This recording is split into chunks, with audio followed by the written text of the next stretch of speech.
Здравствуйте, с вами Ирина Воловик, и я очень рада приветствовать вас на своем канале. И тема сегодняшнего видео – кашель у детей. Самый такой простой метод, это самый бюджетный, так надо сказать. И к тому же еще, чем нравится этот способ приготовления микстуры, так скажем, для детей, потому что эти продукты у вас всегда есть дома. Это лук и сахар. И все, больше ничего не нужно.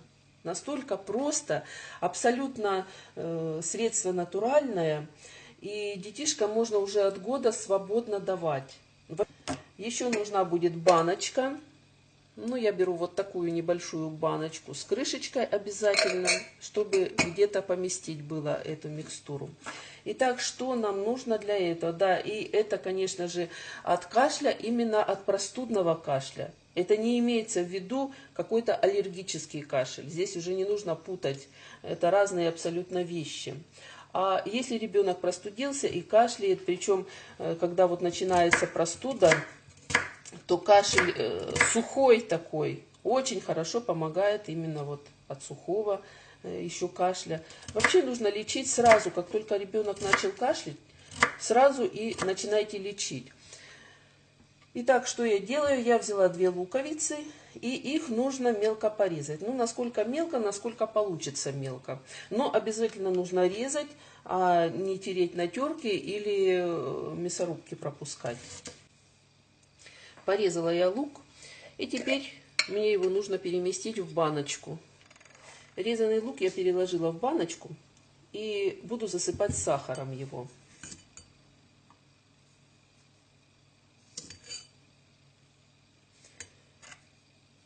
Нужно размешать, чтобы сахар перемешался с луком. И теперь баночку накрываю крышкой